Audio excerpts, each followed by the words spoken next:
কি নিষ্ঠুর এই পৃথিবী। ভেবে দেখেছেন কি একবারও কি ভেবে দেখেছেন এই পৃথিবী কত নিষ্ঠুর? এই সন্তান সন্ততি সব একটি মোহ, একটি মায়া, একটি মহব্বত, একটি প্রতারণা। যে বইয়ের জন্য হারাম ইনকাম করেছেন, যে সন্তানদের জন্য হারাম ইনকাম করেছেন, জান দিলেন, রক্ত দিলেন, জীবন দিলেন, সারা রাত কষ্ট করেছেন, দৌড়দৌড়ি করেছেন, যখন মরে গেলেন, যে বাচ্চাটা আপনি কোলে না নিলে কলিজা ঠান্ডা হয় না, সেই বাচ্চা বলবে, মাকে বলবে, মা বাপের লাশ যে রুমে আছে আমার সেখানে নিও না, আমার ভয় করে। ঠিক কিনা?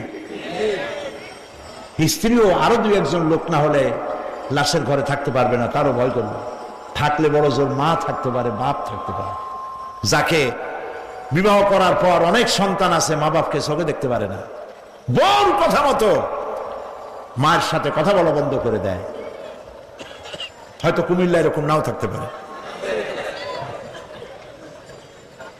বউ তো নালিশ করছে, মার সাথে কথা কয় না, আবার বলে এই বুড়িটা মরে না কেন? নাউযুবিল্লাহ, নাউযুবিল্লাহ। বুড়িটারে মরার কথা বলতেছো তুমি? তোমার ছোট্টবেলায় যখন তোমার টাইফয়েড হয়েছিল, অসুখ করেছিল, গরিব বাবা, বাড়িতে ল্যাপ নাই, খাতা নাই, তোষক নাই, সেই জায়গায় মা তার কাপড় বিছায় দিয়া বুকের উপরে নিজের শরীরের উষ্ণতা দিয়া বাঁচায় রাখার চেষ্টা করেছে, নিজে না খেয়ে খাওয়াইছে, অসুখ সারে না।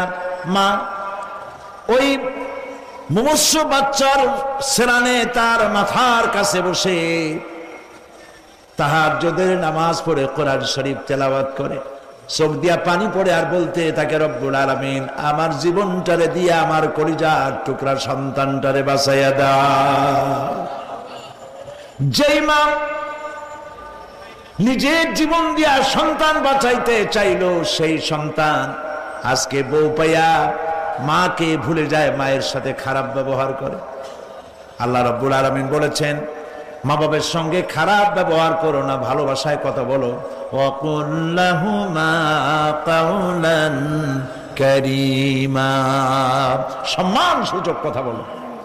মা বাবার জন্য দোয়া করো আমার কাছে। কে বলতেছেন? আল্লাহ তাআলা বলছেন দোয়া করো আমার কাছে এই ভাষায়, রব্বিরহামহুমা কামা রাব্বায়ানি সাগীরা। পড়েন সবাই, রব্বিরহামহুমা কামা রাব্বায়ানি সাগীরা। আয় আমার রব, আমার মা বাপ যেমনে ছোটবেলায় আমাকে অত্যন্ত যত্ন করে লালন পালন করেছে, আল্লাহ তাআলা তুমি দয়া করে আমার মা বাপকে তোমার রহমতের করে লালন পালন করো। সুবহানাল্লাহ। প্রত্যেক নামাজের পর সকলে এই দোয়া পড়বেন, মনে থাকবে? মনে থাকবে? হযরত আলী বলেছেন, যেখানে ইলম চর্চা হয়, কোরআন আলোচনা হয়, হাদিস আলোচনা হয়, সেটা কোনো সাধারণ জায়গা না, সেটা জান্নাতের টুকরা হয়ে যায়। যেরকম সুবহানাল্লাহ। কাজী বেহেশত থেকে শয়তানের জন্য বাইর করিয়া না দেয়, সতর্ক থাকেন। শয়তান কি চায় যে আপনি সারাক্ষণ শোনেন? কি কোন চায়? চায় না। শয়তানের খপ্পরে পড়েন না, বসেন আর শোনেন।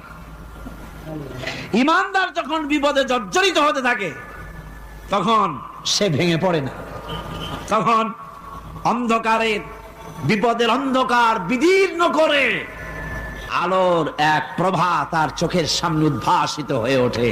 সেটা কি? সেটা হলো আল্লাহ রাব্বুল আলামিনের বাণী, ফাইন্না মাআল উসরি ইউসরান, ইন্না মাআল উসরি ইউসরা। আল্লাহ পাক বলেন, জেনে রাখো, দুঃখ এবং কষ্টের সাথে রয়েছে সুযোগ আর সুবিধা, আর অসচ্ছলতার সাথে রয়েছে উদার সচ্ছলতা। জোরে কোন সুবহানাল্লাহ। কাজে ভয় পাওয়ার কারণ নাই, হতাশ হওয়ার কারণ নাই, মন আশায় বুক বেঁধে রাখো। গুনাহ করেছ, হতাশ হয়ো না। যুবকদের গুনাহ করা স্বাভাবিক। ইউনিভার্সিটির ছাত্র, কলেজের ছাত্র, প্রফেসর, শিক্ষক, অফিসার ঘুষ খেয়েছেন, জিনা করা হয়েছে, মদ খাওয়া হয়েছে, মিথ্যা কথা বলা হয়েছে, যাই কিছু করেন না কেন ভয় পাওয়ার কারণ নাই, নিরাশ হওয়ার কোনো দরকার নাই। আল্লাহ পাক ডেকে বলেছেন, কুল ইয়া ইবাদিয়াল্লাযীনা আসরাফু আলা আনফুসিহিম লা তাকনাতু মির রাহমাতিল্লাহ। আরে আমার আল্লাহর মতো এত ভালো আর কেউ আছে? এত দরদ আর কারো আছে? আমার আল্লাহ বলেন, ও নবী আপনি শুনায় দেন, হে আল্লাহর বান্দারা, তোমরা যারা নিজেদের উপরে বাড়াবাড়ি করেছো, নিজেদের উপরে জুলুম করেছো, অত্যাচার করেছো, আমি আল্লাহর রহমত থেকে নিরাশ হয়ে যেও না। মানুষ যদি অপরাধ করে, বাপের সাথে অপরাধ করেছে, মায়ের সাথে অপরাধ করেছে, মা বাবা সন্তানের চাইতে এত বড় কল্যাণকামী তো আর কেউ নাই, কিন্তু মা বাবা কোনোদিন বলে না আয় আমার ছেলে তোরে মাফ করে দেই, এরকম বলে নাকি? মন চায় ছেলে যদি মাফ চাইতো, খুশি হয়ে মাফ করে দিতাম, কিন্তু কেন যে আসে না, ডাকে না যে আয় মাফ করে দেই। মা বাপ আপনাকে এত ভালোবাসে, সেই মা বাপও আপনাকে বলে না যে আয় মাফ করে দেই। আমার আল্লাহ হচ্ছেন এমন আল্লাহ,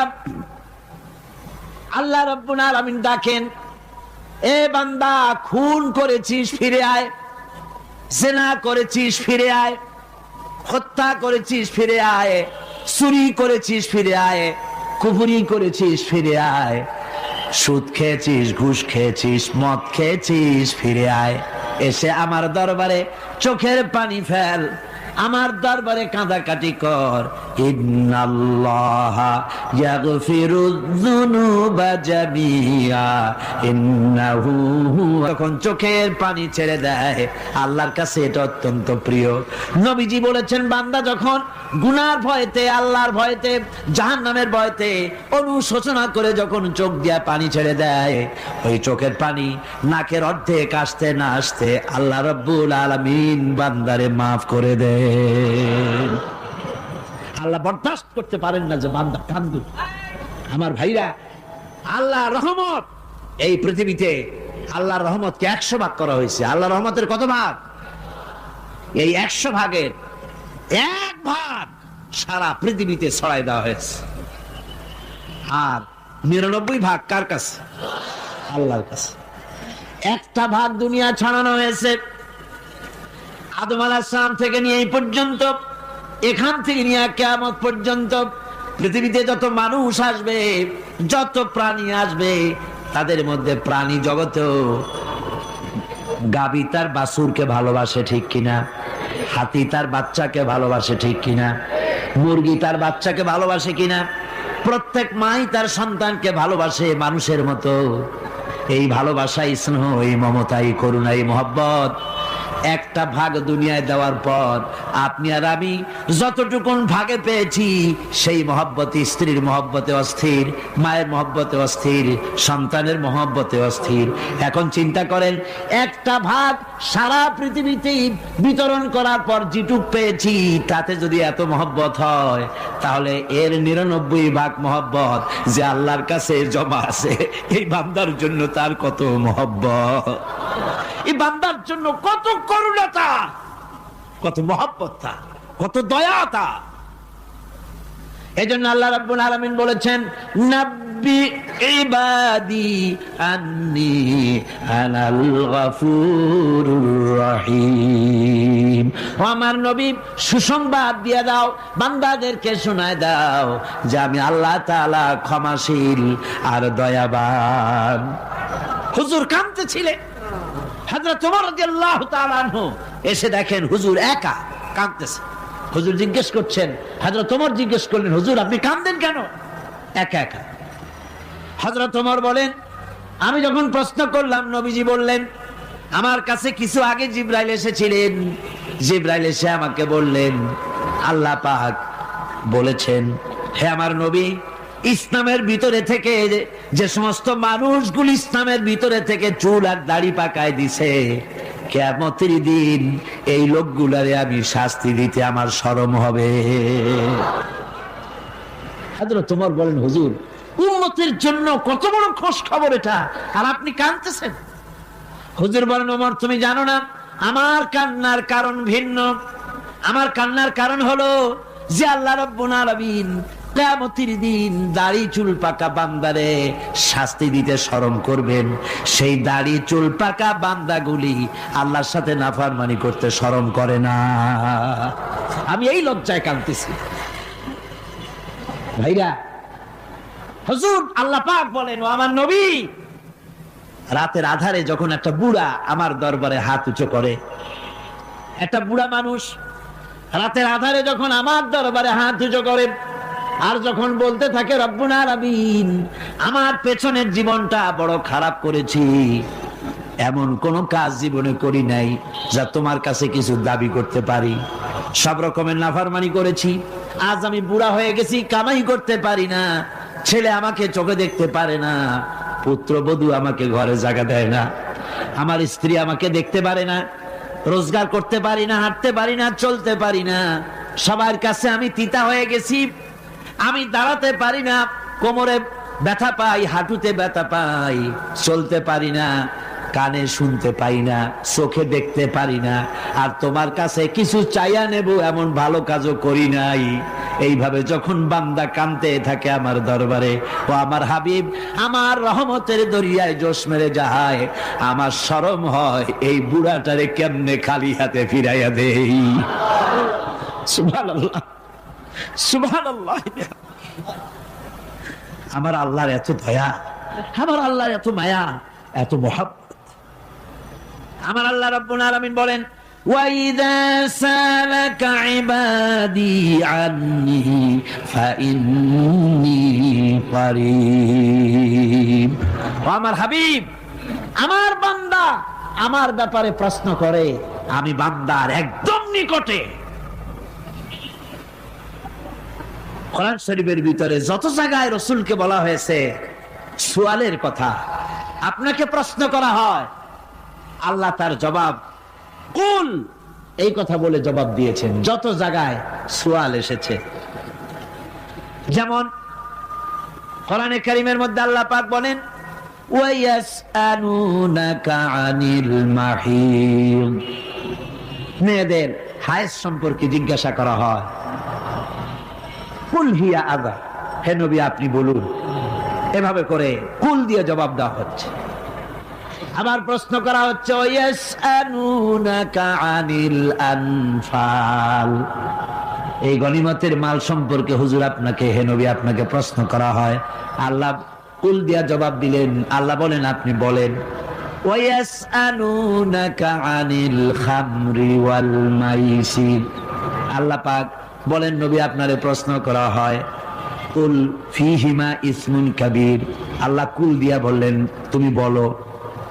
আবার বলা হলো, ওয়ায়াসআলুনাকা আনিল আহিল্লা কুল হিয়া মাওয়াকিতু লিন্নাস, ও নবী আপনাকে প্রশ্ন করা হয় চাঁদের ক্রমবর্ধমান এবং ক্রমহ্রাস, এই যে বাড়ে আর কমে, পূর্ণিমা হয় অমাবস্যা হয়, কেন হয় আপনি বলুন। কুল, আপনি বলেন এটা আমি অক্ত এবং সময়, বছর আর দিন গণনা করার জন্য পৃথিবীবাসীদের জন্য বিনা পয়সায় একটা ক্যালেন্ডার বানাইয়া আকাশে ঝুলাই রেখেছি।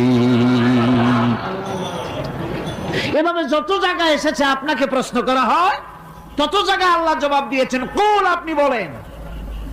গোটা কোরআন শরীফের ভিতরে এই একটি মাত্র জায়গা যেখানে বলা হয়েছে আপনাকে প্রশ্ন করা হয়, আল্লাহ এখানে বলতে পারতেন কুল আপনি বলেন, আল্লাহ তোমাদের নিকটবর্তী, এভাবে জবাব হয় নাই। এটা কায়দাটা হলো এই, আল্লাহ বলতেছেন ওয়াইজা সালাকা ইবাদি, ও আমার নবী প্রশ্ন তো আমার বান্দারা আমার ব্যাপারে করেছে, কি হ্যায় আসর রাখতি হ্যায় पर नहीं मगर ताकते परवाज रखती है। দিল থেকে যে কথা বেরোয় তা প্রভাব বিস্তার করে, ডানা নাই কিন্তু ওড়ার ক্ষমতা রাখে।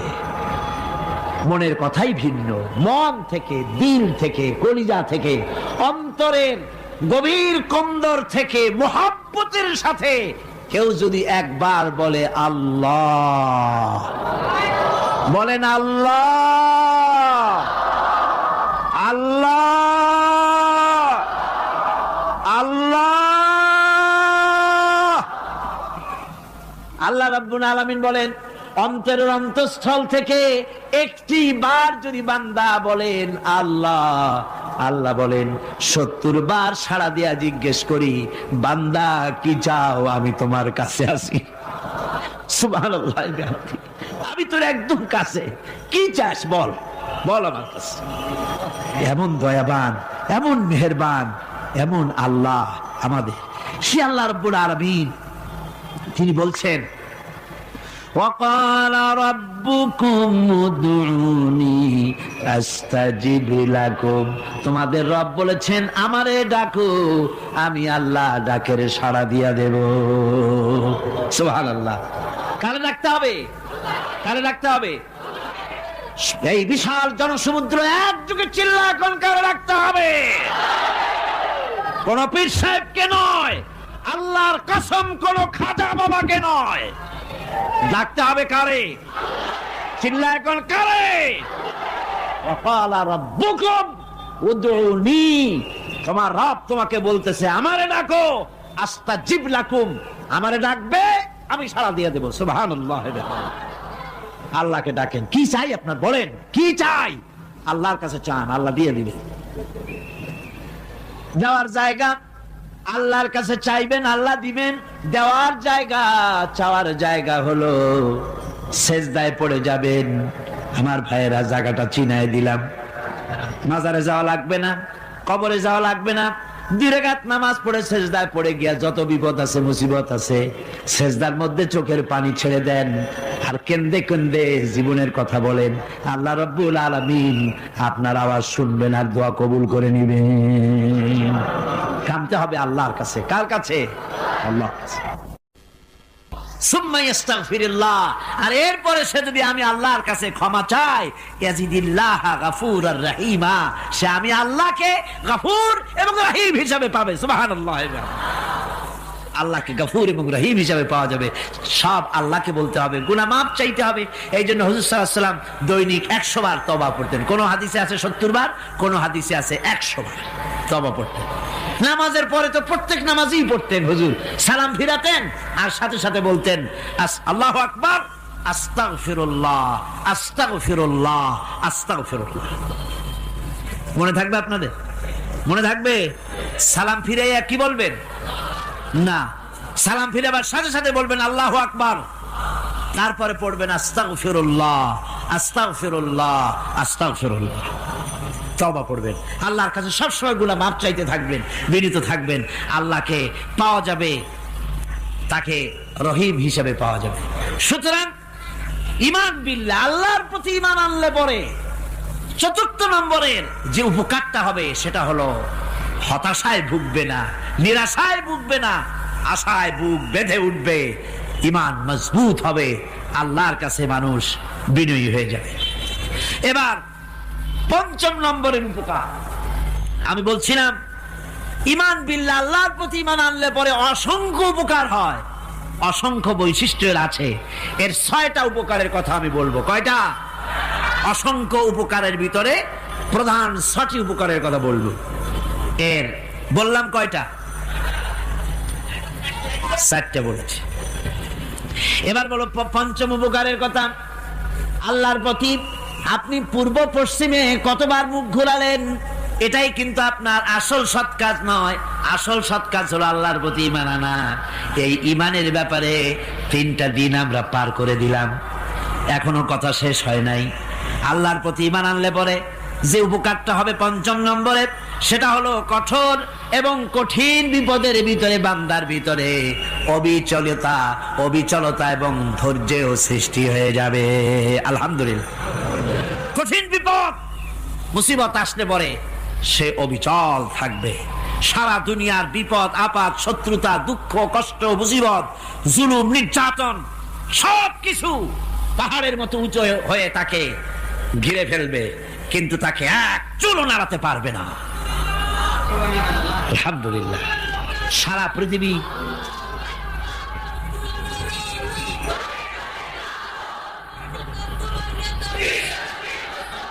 সারা পৃথিবী একদিকে আর সে একা একদিকে থাকবে। বিরোধিতা তো হবেই, বিপদ তো আসবেই। কবি বলতেছেন সাথে জাকা রহা হ্যায় अज़ल से ता इमरोज सतेजा का रहा है अज़ल से ता इमरोज चरागे मुस्तफावी से शरारे बुलहबीस। সে আবহমান কাল থেকে শুরু করে মুস্তাফা সাল্লাল্লাহু আলাইহি ওয়াসাল্লামের দীপ শিখার সাথে আবু জেহেল আবু লাহাবের অগ্নিস্ফুলিঙ্গের টক্কর লেগেই আছে। রাসূলুল্লাহর আল্লাহর দেওয়া এই বিধান, এই দ্বীনের বাতিটা টিম টিম করে চলেছে। আর গোরকি টর্নেডো হাজার হাজার মাইল বেগে হেরিকেন এসেছে, গোরকি এসেছে, টর্নেডো এসেছে, টাইফুন এসেছে, কিন্তু এই আলো নিবাইতে পারে নাই। সুবহানাল্লাহ, এই আলো নিবাতে পারে নাই। এই শত্রুতা চিরকালের, নিবাতে পারবে না। কারণ হচ্ছে আল্লাহ রাব্বুল আলামিন বলেছেন ইউরিদুনা লিইউতফিউ নূরাল্লাহি বিআফওয়াহিহিম ওয়াল্লাহু মুতিম্মু নূরিহি ওয়ালাউ কারিহাল কাফিরুন। ওরা চায় মুখের ফু দিয়ে আমার আলোকে নিভিয়ে দেবে, কিন্তু আমি আমার আলোকে পূর্ণতা দান করব। তাতে কাফের বেঈমানদের কলজায় যত জ্বালা যন্ত্রণা হোক, আমার দ্বীন কেউ মিটাই দিতে পারবে না। সুবহানাল্লাহ। সুতরাং বিপদে অবিচলতা আসবে, সে অটল হবে, মজবুত হবে। কোরআনে কারীম বলতেছে ওয়া কাযালিকা জাআলনা লিকুল্লি নাবিয়্যিন আদুওয়াম মিনাল মুজরিমিন। এই পৃথিবীতে এমনি করে আমি সকল নবীদের শত্রু বানিয়েছি, সব পাপিষ্ঠ অপরাধীদেরকে। নবীদের সাথে বিরোধিতা করেছে কারা? পাপিষ্ঠরা, অপরাধীরা। আজও খুঁজে দেখেন, আজও ইসলামী আন্দোলনের বিরোধিতা যারা করে সবগুলি কি পাপিষ্ঠ? সত্য কি না কর? ইসলামী আন্দোলনের বিরোধিতা যারা করে হিসাব করে, চোখ দিয়ে তাকায় দেখেন, খুঁজে দেখেন তাদের নামগুলি। মদখোর, জিনাকার, বদমাশ, চোর, হাইজাকার, বেনামাজি, লুটেরা, মিথ্যাবাদী, সবচাইতে সমাজের নিকৃষ্ট লোকগুলি ইসলামের বিরোধিতা করে।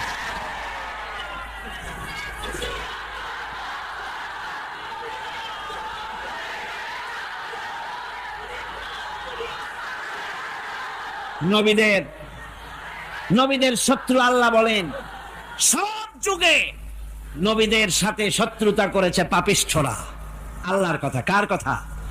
সকল যুগে নবীদের সাথে শত্রুতা করেছে পাপিষ্ঠরা, নিকৃষ্ট ধরনের অপরাধীরা। সুতরাং নবী রাসূলদের অবস্থা যখন এই, তখন দ্বীনের দাওয়াত যারাই দেবে তাদের কিসমত এরকম হবেই।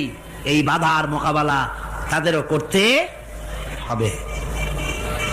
এই যে বাধাটা আসে, এই যে মারে, অপরাধ কি? এই যে তারা চোর বা ডাকাত যাদের মারা হয়। আল্লাহ রাব্বুল আলামিন বলেন অপরাধ হলো ওয়ামা নাকামু মিনহুম ইল্লা আইয়ুমিনু বিল্লাহিল আজিজিল হামিদ। অপরাধ হচ্ছে ঈমানদার লোকদের উপরে নির্যাতন চালিয়েছে, অন্য কোনো কারণে নয়। কারণ একটাই, তারা আল্লাহর জমিনে আল্লাহর দ্বীন প্রতিষ্ঠা করতে চেয়েছে, আর কোনো অপরাধ না। জমিন আল্লাহর, জমিন কার? এই বিশাল জনসমুদ্র গর্জে উঠুন একযোগে, বলুন জমিন কার? আইন চলবে কার? এখানেই সংঘর্ষ বেঁধেছে আবহমান কাল ধরে। মানুষ অত্যাচারিত হয়েছে, সাহাবায়ে কেরাম অত্যাচারিত হয়েছেন। বুখারী শরীফের হাদিসে এসেছে রাসূল করিম সাল্লাল্লাহু আলাইহি ওয়াসাল্লামের কাছে হযরতে খাব্বাব গিয়ে উপস্থিত হয়েছিলেন। হযরতে খাব্বাব বলেন, হাদিসটা এভাবে লেখা হয়েছে বুখারীতে, ওয়ান খাব্বাব বিন আরিদ রাদিয়াল্লাহু তাআলা আনহু قال شكونا إلى رسول الله صلى الله عليه وسلم وهو متوسد بردة له في ظل الكعبة। রাসূলুল্লাহর কাছে গেলাম, কাবা শরীফের কাছে গিয়ে দেখি নবীজি একটা চাদর গায়ে দিয়ে তিনি আরাম ফরমাচ্ছিলেন কাবা শরীফের ছায়ায়। সেখানে গিয়ে বললাম, আলা তাস্তানসিরু লানা আলা তাদউ লানা ইয়া রাসূলুল্লাহ, হে আল্লাহর রাসূল, আপনি কি আমাদের জন্য আল্লাহর কাছে দোয়া চাইবেন না? আপনি কি আল্লাহর কাছে আমাদের জন্য সাহায্য চাইবেন না? ওই কবরের ভিতরে তাকে কোমর পর্যন্ত গেড়ে দিত। সুম্মা ইউতা বিল মানশার, এরপরে করাত আনতো, ফায়ুদাউ আলা রাসিহি, এরপরে ওই করাত তার মাথার উপরে রাখতো, ফায়ুজআলু নিসফাইন, এরপরে করাত দিয়া চিরে জীবিত মানুষটারে দ্বিখণ্ডিত করে ফেলে দিত। মা ইয়াসুদ্দুহু যালিকা আন দীনিহি। ও আমার খাব্বাব, এত কষ্ট দেওয়ার পরেও সেই যুগের কোন মুসলমানকে, দ্বীনের দায়ীদেরকে আল্লাহর দ্বীন থেকে এক চুলো তারা সরাই দিতে পারে নাই, এক চুলো সরাতে পারে নাই। ওয়াল্লাহি, ও খাব্বাব, আমি আমার আল্লাহর নামে কসম করে বলছি, লা ইউতাম্মান্নাল্লাহু হাযাল আমরা হাত্তা ইয়াসিরা আর-রাকিবু মিন সানা ইলা হাযরামাউত। আমি কসম করে বলি, আল্লাহ রাব্বুল আলামিনের এই সানা থেকে হাজারামাত পর্যন্ত লোকেরা যাতায়াত করবে, সুন্দরী রমণীরা গমন করবে, সদাগরেরা যাতায়াত করবে, টাকা নিয়া পয়সা নিয়া যাতায়াত করবে। তাদের মনের মধ্যে লুটের ভয়, টাকার ভয়, চুরির ভয়, ডাকাতির ভয়, জেনার ভয়, হত্যার ভয়, ধর্ষণের ভয়, কোন ভয় থাকবে না। লা ইয়াখাফু ইল্লাল্লাহ, আল্লাহ ছাড়া কোনো ভয় থাকবে না। এমন একটা সমাজ, এমন একটা সময় আসবে। ওয়ালাকিন্নাকুম তাস্তাজিলুন, অথচ খুব তাড়াহুড়ো তোমরা করতেছো। তাড়াহুড়ো করো না, সময় আসবে ইনশাআল্লাহ। আর সে সময় আসছিল মদিনায়, আসে নাই?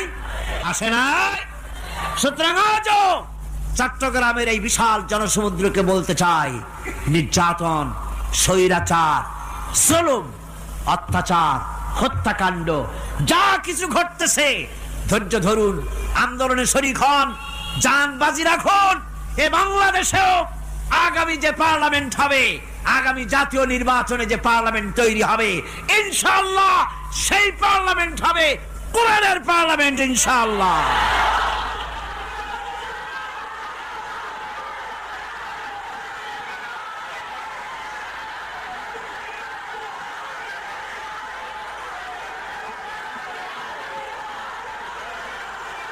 আমার ভাইয়েরা, আমার বন্ধুগণ, কঠিন বিপদে অবিচলতা এবং ধৈর্যের দৃষ্টান্ত রেখে গেছেন আম্বিয়া আলাইহিমুস সালাম। সুবহানাল্লাহ। কঠিন বিপদে অবিচলতা, দৃঢ়তা, ধৈর্য কারে বলে, তার দৃষ্টান্ত কারা রেখেছেন? আম্বিয়া আলাইহিমুস সালাম। ওনারাই আমাদের আদর্শ, নবীরাই আদর্শ। সাহাবায়ে কেরাম রিদওয়ানুল্লাহ তাআলা আলাইহিম আজমাইন আমাদের আদর্শ। ভাইরা আমার, মুসা আলাইহিস সালামকে ফেরাউন যখন ঘিরে ফেলে দিল, কোরআনের সব কথা গল্প গুজবার ইতিহাসের জন্য লেখা হয় নাই। কোরআনের মধ্যে যা লেখা হয়েছে সব বান্দাদের উপদেশের জন্য, যাতে করে লোকেরা চিরটা কাল এর থেকে উপদেশ নিয়ে নিজেদের তৈরি করতে পারে। জোরে বলেন সুবহানাল্লাহ। মুসা আলাইহিস সালামের কথা আল্লাহ বলেন, ফেরাউন তাকে ঘিরে ফেলে দিল, পালাবার রাস্তা নাই। ফালাম্মা তারাআল জামআন ক্বালা আসহাবু মূসা ইন্না লামুদরাকুন। মুসা আলাইহিস সালামের উম্মতেরা বললেন, হে মুসা, পাকড়াও হয়ে গেছি, পালাবার রাস্তা নাই। তিন দিক থেকে আমাদেরকে ঘেরাও করেছে ফেরাউনের শক্তি। সামনে কি? দরিয়া, আর তিন দিকে কি? ঘেরাও আন্দোলন। হযরতে মুসা আলাইহিস সালামের কাছে উম্মতেরা বললেন, পালাবার তো কোনো পথ নাই, এখন উপায়টা কি? আমাদের তো আর উপায় নাই। মুসা আলাইহিস সালাম দেখেন বিপদে পড়ে গেছেন, কিন্তু ধৈর্য হারান নাই, ভয় পান নাই। ভয় পাইছিলেন? ভয় পেয়েছেন? প্রশ্নই ওঠে না। মুসা আলাইহিস সালাম, আল্লাহ পাক যাদেরকে বলেছেন উলুল আযম রাসূল, যাদের বলেছেন তার মধ্যে হযরত মুসা একজন উলুল আযম পয়গম্বর। চারটিখানি কথা না, আল্লাহ কথা বলছেন তার সাথে, কালিমুল্লাহ তিনি। সুবহানাল্লাহ। মুসা আলাইহিস সালাম শোনালেন, কাল্লা ইন্না মাইয়া রাব্বি সায়াহদিন। কখনো নয়। আমার উম্মতেরা ভয় পেও না, আমার রব অবশ্যই আমাকে পথ দেখাবেন। সুবহানাল্লাহ। তিন দিক থেকে শত্রু, একদিকে দরিয়া, পালাবার কোন রাস্তা নাই। সেখানে দৃঢ়তার সাথে তিনি বলছেন অবশ্যই আমার আল্লাহ আমারে পথ দেখাবে। সুবহানাল্লাহ। নবীরা এই দৃঢ়তা দেখিয়েছেন, অবিচলতা দেখাইছেন। আল্লাহ পাক মুসা আলাইহিস সালাম যখন এই দৃঢ়তা দেখালেন, এই অবিচলতা দেখালেন, সঙ্গে সঙ্গে জিবরাইল এসে হাজির হয়ে গেলেন। আল্লাহ পাক বলেন ফাআওহাইনা ইলা মূসা আন আদরিব বিআসাকাল বাহরা ফানফালাকা ফাকানা কুল্লু ফিরকিন কাত্তাউদিল আযীম। মূসা আলাইহিস সালামকে আমি ওহী নাযিল করলাম, তাকে বললাম হাতে যে লাঠি আছে এই লাঠি দিয়ে আঘাত করো দরিয়ার উপরে। দরিয়ার উপরে আঘাত করলেন, একটা রাস্তা হয় নাই, 12টা রাস্তা তৈরি হয়ে গেল। আর দেওয়ালগুলা পাহাড়ের মতো উঁচা হয়ে গেল। দরিয়ার ভিতরে পাহাড়ের মতো উঁচা মজবুত 12টা রাস্তা। এবার মুসা আলাইহিস সালাম তার দলবল নিয়ে চললেন। আল্লাহ রাব্বুল আলামিন বলেন ওয়া আনজাইনা মূসা ওয়া মান মাআহু আজমাইন। মুসা এবং তার সাথী সঙ্গীদেরকে আমি পার করে দিলাম। মুসা আলাইহিস সালাম এবং তার সাথী সঙ্গী নিয়ে যখন দরিয়ার মাঝখানে আসছে, ফেরাউন তার দলবল নিয়ে এসে গেছে। আসে দেখে নদীর মধ্যে রাস্তা। বাবা, খুব তো কায়দা। ও মনে করছে ওর বাজানের তৈরি করা ডিস্ট্রিক্ট বোর্ডের রাস্তা। ওর লোকজন নিয়ে নেমে গেছে দরিয়ার ভিতরে। ও আসছে মাঝখানে, মুসা আলাইহিস সালাম চলে গেছেন ওপার, দরিয়া পার। মাঝখানে যখন এসে গেল, আল্লাহ রাব্বুল আলামিন পানিকে অর্ডার করলেন কুন। আল্লাহর তো বটন টেপা লাগে না, মুখ দিয়া কোনো হুকুম করা লাগে না, শুধু বলেন কুন। যে ব্যাপারে কুন বলেন ফায়াকুন, সাথে সাথে হয়ে যায়। আল্লাহ বললেন কুন, আর অমনি রাস্তা বন্ধ হয়ে গেল। এবার তুফান শুরু হয়েছে নদীতে, ঢেউয়ের উপরে ঢেউ, মৌজুন কাল জিবাল, পাহাড়ের মতো উঁচু হয়ে হয়ে ঢেউ আসতেছে। দলবল ঘোড়া আর অস্ত্রপাতি যা ছিল সব মরিয়া শেষ। এবার ফেরাউন একা উপরে ওঠে আর নিচে নামে, পানি খেতে খেতে পেটের কাম সারা। জনমের খাওয়া খাইছে পানি, এখন জান যায়, বাঁচবার আর উপায় নাই, বাঁচবার আর উপায় নাই। ফেরাউন তার নিজের জীবন সম্পর্কে হতাশ হয়ে গেল। এবার ফেরাউন বলতেছে আমানতু আন্নাহু লা ইলাহা ইল্লাল্লাযী আমানাত বিহি বানু ইসরাঈল। আমি ঈমান আনলাম, আমি ঈমান আনলাম আল্লাহ ছাড়া কোন ইলাহা নাই। ওই আল্লাহর উপর ঈমান আনলাম যে আল্লাহর উপর ঈমান এনেছে বনি ইসরাঈলেরা। আল্লাহ যাতে ঠিক পায় যে কোন আল্লাহর উপর ঈমান আনছে। বনি ইসরাঈলের আল্লাহর উপর ঈমান আনলাম। আল্লাহ এই তো মুসলমান হয়ে গেছি, এরপরও আমারে সুবাও কেন? আল্লাহ রাব্বুল আলামিন জবাবে বলেন আল আন, এখন ওয়াকাদ আসাইতা ক্বাবলু ওয়া কুনতা মিনাল মুফসিদিন। এখন ঈমান আনার কথা বলছো, অথচ যুগের পর যুগ, বছরের পর বছর ধরে আমার মানুষের উপরে মন গড়া আইন চালায়েছ, আমার পয়গম্বরের সাথে বেয়াদবি করেছ। আজ তোমাকে আমি ছাড়ছি না, তোমাকে আজকে ছেড়ে দেব না, আমি তোমাকে মারব। আর সমস্ত প্রাণীগুলিকে, স্থলচর প্রাণীগুলিকে আল্লাহ পাক অর্ডার দিয়া দিলেন, এই ফেরাউনের লাশকে ডুবাবি না, পচাবি না, খাবি না। আলিয়াউমা নুনাজ্জিকা বিবাদানিক, আমি তোমার শরীরে বাঁচায় দেব। পোকে খাবে না, পানিতে পচবে না, মাছে খাবে না, কুমিরে খাবে না, দুনিয়ার কোনো পশুতে খাবে না, আমি তোরে শুটকি বানাইয়া রাখবো, যাতে করে দুনিয়ার সমস্ত ফেরাউন যত মিউজিয়ামে ওই ফেরাউন গুলার লাশ যখন অসুবিধা হয়, মমিগুলি, তখন ইংল্যান্ডে নিয়ে যায় চিকিৎসা করাবার জন্য। চোখ টোক আছে গর্তের ভিতরে, তারপরে চামড়া টামড়া হাড়ের সাথে মিশানো, ওইভাবে চেহারা দেখলে মনে হয় যে সত্যি ফেরাউন এগুলা। আর ব্রিটিশের কাম মিশর থেকে না আনছে এমন কোন জিনিস নাই। আমি সেখানে এক বক্তৃতা বলছিলাম, আপনারা এদের এখন সভ্য, এদের এখন ভদ্র, এরা হলো ইন্টারন্যাশনাল চোর, ওরা সারা দুনিয়া চুরি করেছে। লন্ডনে বক্তৃতা করেছি, সারাটা দুনিয়া চুরি করছে, আমাদের দেশকে শোষণ করেছে।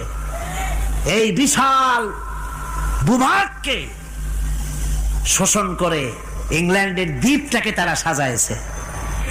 তারা ময়ূর সিংহাসনের, শাহজাহানের ময়ূর সিংহাসনের ময়ূরের বাম চোখে কোহিনূর মণি লাগাইছিলেন, শাহজাহান ময়ূরের ডান চোখে কোহিনূর মণি লাগায় নাই।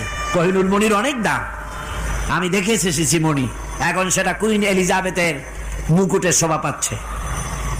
সেই মণি এমনি বলে প্রবাদে 7 রাজার ধন 1 মাণিক্য, বলেন এরকম, অনেক দাম। শাহজাহান দেখালেন, আমি মুসলমান, আমার কাছে এটার দাম নাই, এই জন্য ময়ূরের ডান চোখে লাগালাম না, বাম চোখে লাগাই দিলাম।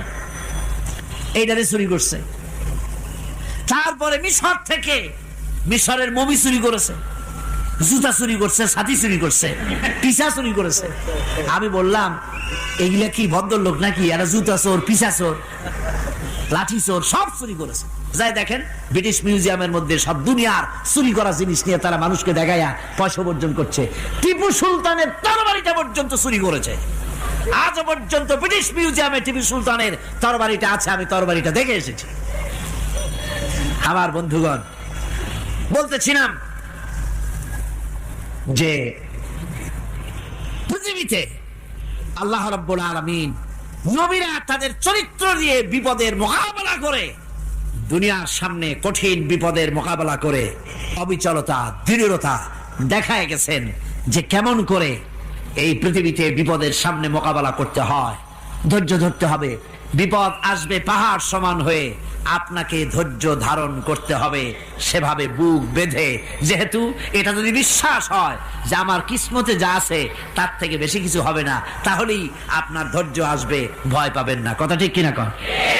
এবারে হযরত হুদ আলাইহিস সালাম সম্পর্কে আল্লাহ রাব্বুল আলামিন বলেন, হযরতে হুদকে যখন ষড়যন্ত্র হলো, কাফির বেঈমানেরা তাকে মেরে ফেলার জন্য যখন সরকারি ষড়যন্ত্রে লিপ্ত হয়ে গেল, হযরতে হুদ সমাজের এই চ্যালেঞ্জের মোকাবেলা করলেন।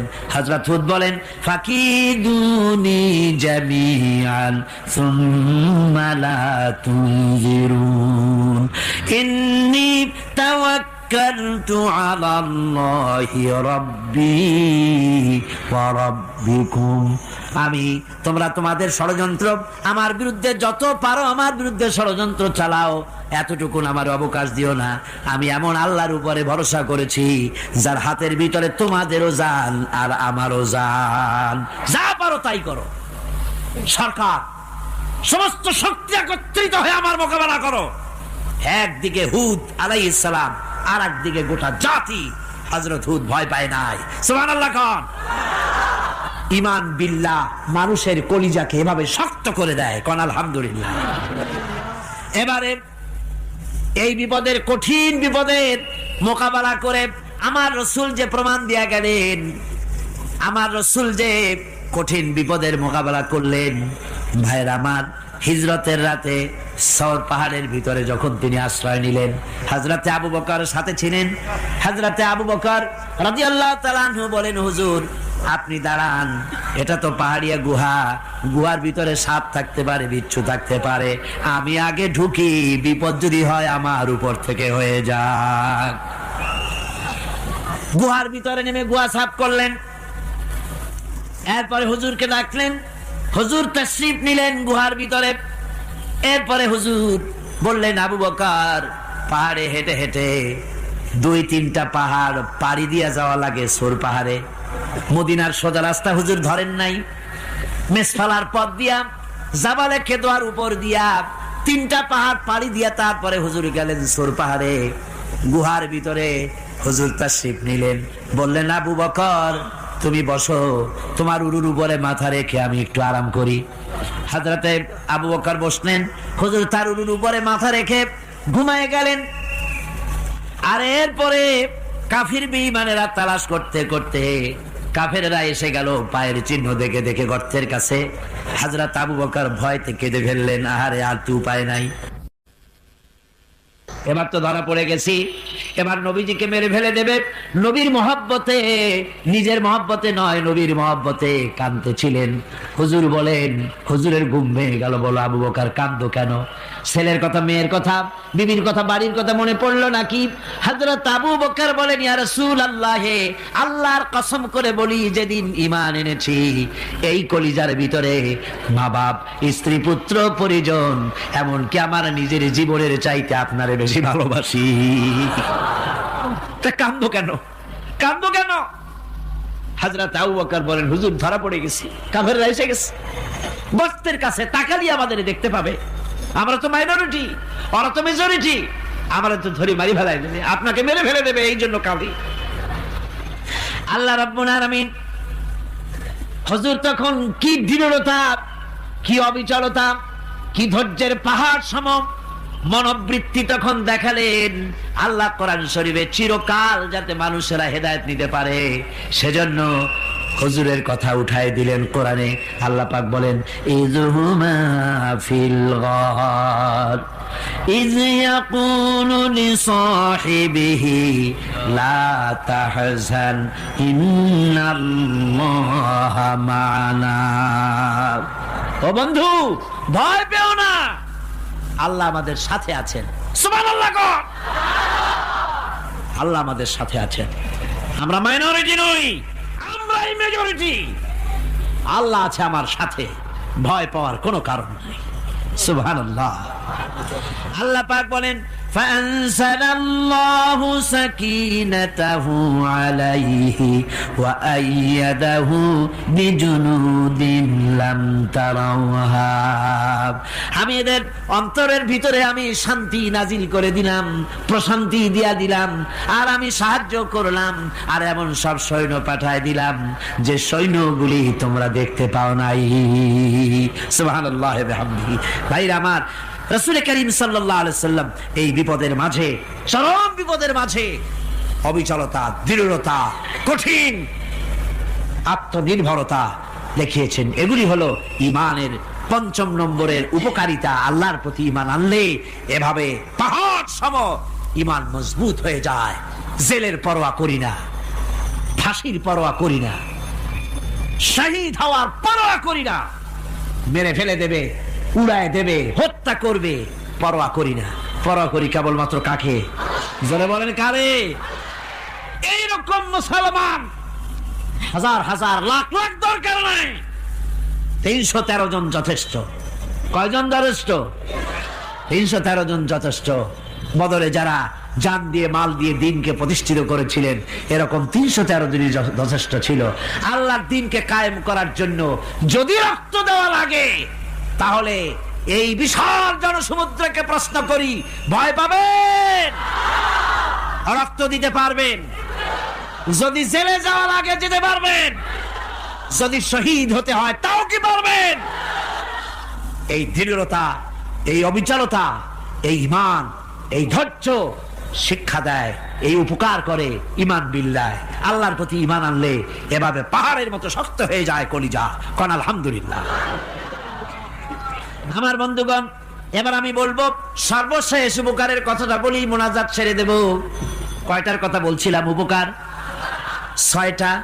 6টা উপকারের কথা বলেছি। অনেকগুলি বৈশিষ্ট্য, অনেকগুলি উপকারের মধ্যে আল্লাহর প্রতি ঈমানের 6টা উপকারের কথা 5টা বলা হয়ে গেছে। এবার 6ষ্ঠ নম্বর এবং শেষ নম্বর, এটা হচ্ছে আল্লাহর প্রতি ঈমান আনলে পরে তার দ্বারা সবচাইতে বেশি ফায়দা পায় সমাজ এবং রাষ্ট্র। কোন আলহামদুলিল্লাহ, কোন আলহামদুলিল্লাহ। আল্লাহর প্রতি ঈমানের দ্বারা নৈতিক সংশোধন হয় এবং রাষ্ট্র আর সমাজ সবচাইতে বেশি উপকৃত হয়।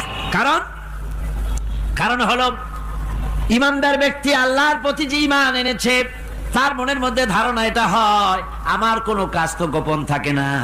ইন্নাল্লাহা লা ইয়াখফা আলাইহি শাইউন ফিল আরদি ওয়ালা ফিস সামা। আল্লাহর কাছে গোপন বলতে কিছু নাই, আকাশেও নাই, জমিনেও নাই, কোনো কিছু গোপন নাই। সুতরাং আমি যা করি সব আল্লাহ দেখেন এবং শোনে। এমনকি মানুষ যে কল্পনা করে, সে কল্পনাও আল্লাহ টের পায় না নাকি? টের পায় কিনা? ওয়াইন তুবদু মিন আনফুসিকুম আও তুখফুহু ইউহাসিবুকুম বিহিল্লাহ। মনের ভিতরে যে কল্পনা করো, আল্লাহ পাক বলেন এই কল্পনারও হিসাব আমি রব্বুল আলামিন তোমার কাছ থেকে নেব। ফায়ুআযযিবু মান ইয়াশাউ, যারে খুশি শাস্তি দেব, আর যারে খুশি আমি মাফ করে দেব। জোরে বলেন সুবহানাল্লাহ। ফায়াগফিরু লিমান ইয়াশা ওয়া ইউআযযিবু মান ইয়াশা। কি করে? আশ্চর্য কথা, আশ্চর্য কথা।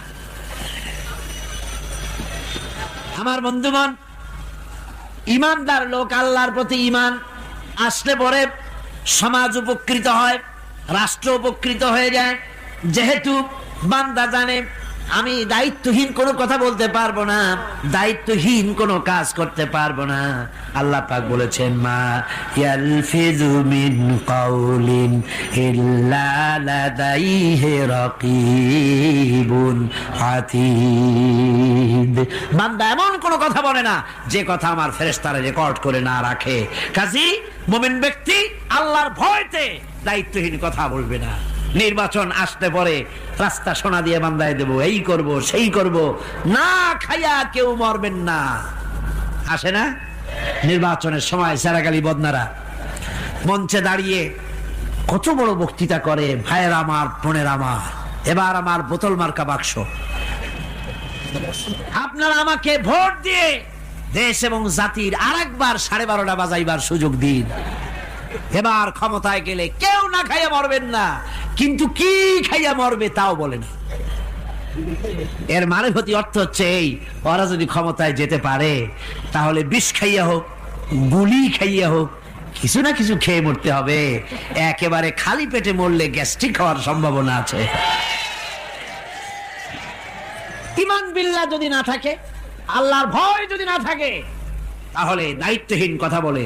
আর আল্লাহর ভয় যদি থাকে তাহলে নৈতিকতার সংশোধন হয়ে যায়, দায়িত্বপূর্ণ কথা বলে, মানুষকে ফাঁকি দেয় না। আমার বন্ধুগণ,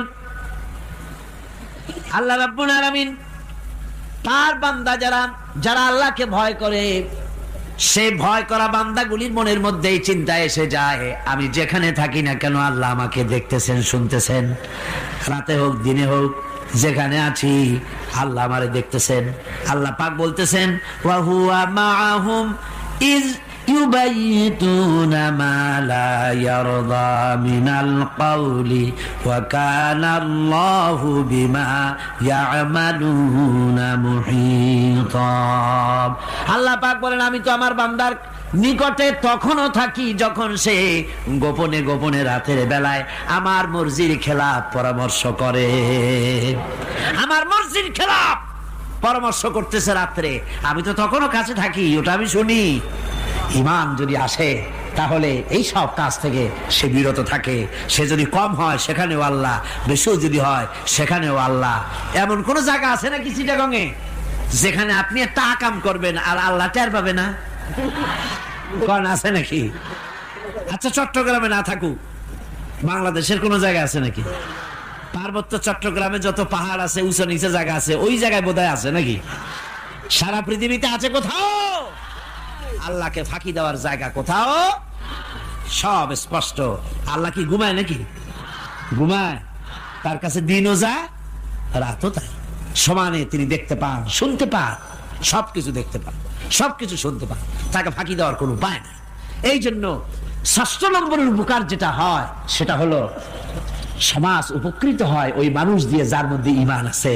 হযরত ওমর রাদিয়াল্লাহু তাআলা আনহু রাতের আধারে শেষ রাত্রে ঘুরতেছিলেন, দেখেন এক বাড়িতে কথা হচ্ছে, কথাবার্তার আওয়াজ পাওয়া যায়। মনে করলেন কোন অসুখ বিসুখ নাকি। ঘরে গিয়ে কান পাচ্ছেন দেওয়ালের সাথে, শুনতে পাচ্ছেন ভিতরে বুড়ি মা তার মেয়েকে বলছে, এই মেয়ে ওঠ, উটের দুধ দোয়াই নিয়ে আসছি, এর মধ্যে পানি মিশা, তারপর সকালে বাজারে নিয়ে যা। মেয়ে বলছে, মা এই কামটা আমি পারবো না। কেন পারবি না? হযরত ওমর ফরমান জারি করেছেন, দুধে পানি মিশাতে নিষেধ করেছে, কাজে এই কাজটা আমি পারবো না।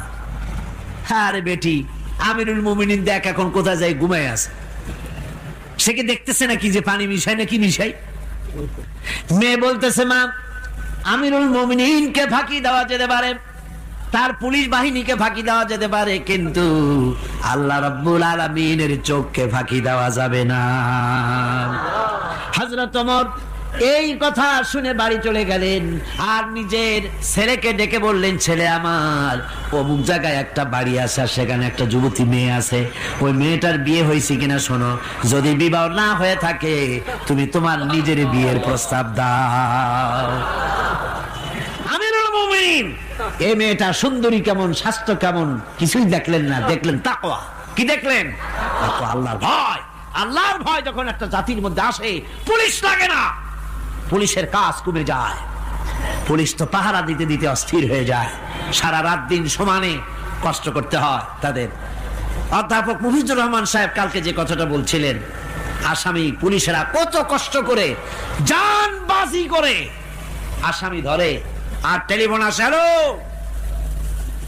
কে, চিটাগংয়ের এসপি নাকি? বলে হ্যাঁ। কারে ধরছো? ধরছি তো বল্টু মিয়ারে। ছাড়ো মিয়া, বল্টু আমার দলের লোকটা, তুমি ঠিক পাও নাই, তোমার নাক টাইট দিয়ে দেবে। বল্টুরিও ছাড়ো আর তার বন্দুকও ছাড়ো, ঠিক কিনা? আমার ভাইয়েরা, সুতরাং ঈমান যদি এসে যায় জাতির মধ্যে, পুলিশের দরকার হবে না, পুলিশ দরকার হবে, কিন্তু তাদের ডিউটি কমে যাবে। আসামিরা আর অন্যায় কাজ কম করবে। রাসূলুল্লাহ যখন প্রেসিডেন্ট হয়েছিলেন, একজন মহিলা জিনা করেছিল, হাদিস শরীফে এসেছে, ওই মেয়ে লোকটাকে জিনা করতে কেউ দেখে নাই, জিনা করার পর তার মধ্যে অনুভূতি জাগলো, এমন পাপ করেছি, এখন তো আমার জাহান্নাম ছাড়া উপায় নাই। মেয়ে লোকটি রাসূলুল্লাহর কাছে এসে গেলেন, এসে বললেন, হুজুর আমি তো জিনা করেছি, আমার শাস্তি দেন। হুজুর মুখ ডান দিকে ফিরালেন, মেয়ে লোকটা ডান দিকে এলো, বললো জিনা করেছি, শাস্তি দেন। হুজুর বাম দিকে ফিরলেন, মেয়ে লোকটা বাম দিকে এসে বললো জিনা করেছি, শাস্তি দেন। মেয়ে লোকটা কিন্তু জানে জিনার শাস্তি সহজ ব্যাপার নাই, পাথর মেরে উড়িয়ে দেওয়া, মৃত্যুদণ্ড জানা আছে তার। এরপরে মেয়ে লোকটা চিন্তা করেছে, দুনিয়ায় পাথর খেয়ে মরবো, কিন্তু তবুও জাহান্নামের কঠিন আগুন সহ্য করতে পারবো না। রাসূলুল্লাহ বললেন, ও মেয়ে লোক, তুমি কি জিনা কর্তৃক গর্ভবতী হয়েছো নাকি? মেয়ে লোকটা বলল, হুজুর আমি গর্ভবতী হয়েছি। হুজুর বললেন, তুমি অপরাধ করেছো, তোমার গর্ভস্থিত সন্তান তো কোনো অপরাধ করে নাই, সুতরাং শাস্তি এখন দেওয়া যাবে না, ডেলিভারি হোক তারপরে শাস্তি দেব। মেয়ে লোকটা চলে গেলেন। আল্লাহর নবী তার নামে কোনো কেস ফাইল করেন নাই, গোয়েন্দা বিভাগের পুলিশ লাগান নাই। নষ্ট করতে পারি না, বাচ্চা দুধ ছাড়ুক তারপরে এসো। 2 বছর যেতে না যেতে ওই মেয়ে লোকটি বাচ্চারে কোলে করে নিয়ে এসেছে, পুলিশ লাগে নাই, গোয়েন্দা বিভাগের কাউকে পাঠানো লাগে নাই। মেয়ে লোকটি বাচ্চা কোলে করে নিয়ে এসে হাজির, হুজুর আমারে চিনছেন নাকি? আমি তো সেই হতভাগিনী, জেনা করছিলাম, বিচার চাইছিলাম, ডেলিভারি পরে হবে বলছিলেন, দুধ ছেড়ে দিলে পরে হবে বলেছিলেন। আমার ছেলে এখন দুধ ছেড়ে দিয়েছে, আমি তারে রুটি খাওয়া শিখাইছি, দুধ ছাড়া এখন সে বাঁচবে, আমি তার হাতে রুটি দিয়ে আনছি, দেখেন ও রুটি খেতে পারে, আর দেরি করবেন না, আমার বিচার করে দেন। রাসূলুল্লাহ ছেলেটার দায়িত্ব কাউকে দিয়ে দিলেন, আর বললেন, এই মহিলাটিকে নিয়ে যাও, বুক পর্যন্ত মাটির মধ্যে গেড়ে দিয়ে তারপরে রজম করো। মেয়ে লোকটিকে বুক পর্যন্ত গেড়ে দেওয়া হলো, চতুর্দিক থেকে পাথর মারা হচ্ছিল, পাথরে লেগে শরীরে রক্ত ছিটে এক সাহাবীর গায়ে লাগলো। সাহাবী তারে গালি দিয়েছিলেন, হুজুর শুনে বললেন, সাহাবী গালি দিও না, এই মেয়ে লোকের তওবা আল্লাহর কাছে এত কবুল হয়ে গেছে, যদি এই তওবাকে ভাগ করে দেওয়া হয়, গোটা মদিনাবাসীর নাজাতের জন্য তা যথেষ্ট হয়ে যাবে। সুবহানাল্লাহ। পুলিশ লাগে নাই, এমন সমাজ কায়েম হয়, ঈমান বিল্লাহ, আল্লাহর প্রতি ঈমান যদি এসে যায়, জাতির যদি রক্তে হলন্দ্রে রগে রেশায় যদি ইমান এসে যায়, তাহলে পুলিশ, বিডিআর, আর্মি আরামে ঘুমাবে, তাদের জন্য পরিশ্রম হবে না, কষ্ট হবে না, অপরাধ প্রবণতা কমে যাবে, মানুষের অশান্তি কমে যাবে, শান্তির বন্যা প্রবাহিত হয়ে যাবে। সুবহানাল্লাহি ওয়া বিহামদিহি। এই জন্য রাসূলুল্লাহ বলেছিলেন, খাইরুল কুরুনে কারনি, সর্বশ্রেষ্ঠ যুগ কার যুগ? জোরে বলেন না, সর্বশ্রেষ্ঠ যুগ কার যুগ? রাসূলুল্লাহর যুগ। জোরে কোন কার যুগ? রাসূলুল্লাহর যুগ। এই জন্য আমি আপনাদের খেদমত আরজ করতে চাই, ইসলাম এ ধরনের সীমারেখা ঠিক করে দিয়েছে। তিলকা হুদুদুল্লাহ ফালা তাতাদুহা, এ হলো আল্লাহর সীমারেখা। এই সীমারেখাকে ভঙ্গ করো না, লঙ্ঘন করো না। আল্লাহর উপরে ঈমান পরিপূর্ণরূপে আনো এবং এই ঈমানের উপরে ভিত্তি করে নিজেদের জীবনকে পরিচালিত করো। এই ঈমান যদি জাতির ভিতরে এসে যায়, তাহলে বৈষয়িক জীবনে, দুনিয়ার জীবনে সত্যিকারের যদি শান্তি পেতে চাই, আল্লাহর উপরে ঈমান আনতে হবে। ইহকাল পরকালে যদি নাজাত পেতে চাই, আল্লাহর উপরে ঈমান আনতে হবে। আর আমরা আমাদের চিন্তা ভাবনায়, ওঠায় বসায়, চলায় ফেরায়, সর্বত্র আল্লাহর উপরে পরিপূর্ণ মাত্রায় ঈমানটা যদি এসে যায়, তাহলেই শান্তি, তাহলেই মুক্তি। গোটা সমাজ শান্তি পাবে, আমরা দুনিয়ায় আরাম পাবো, কিয়ামতে জাহান্নাম থেকে মুক্তি পাবো। জোরে কোন আমিন। প্রিয় ভাই সব, হেদায়েত একটা ভিন্ন জিনিস। মুসলমানের ঘরে জন্মগ্রহণ করলেই মুসলমান হয় না, আবার কাফেরের ঘরে জন্মগ্রহণ করলেই কাফেরই থাকবে, তাও হয় না। দেখেন না, হযরতে ইব্রাহিম আলাইহিস সালামের পিতা ছিল মুশরিক, কাফের। কাফের মুশরিকের ঘরে, মূর্তি পূজারীর ঘরে আল্লাহ পাঠালেন ইব্রাহিম খলিলুল্লাহ আলাইহিস সালাতু ওয়াস সালামকে। সুবহানাল্লাহ। আবার নূহ আলাইহিস সালাম আল্লাহর পয়গম্বর, তার ছেলে হয়ে গেল কাফের। ঠিক না? এই জন্য হেদায়েত এটি আল্লাহর দান। হেদায়েতটা কার দান? এই জন্য আল্লাহ রাব্বুল আলামিন কোরআনে কারীমের মধ্যে আমাদেরকে শিখিয়ে দিয়েছেন, প্রতি রাকাতে আমরা যেন আল্লাহর কাছে হেদায়েত কামনা করি।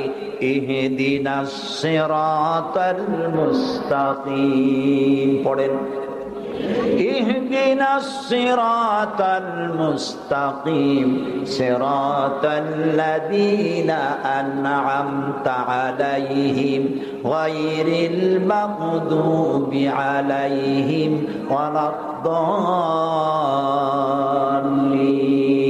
আমিন।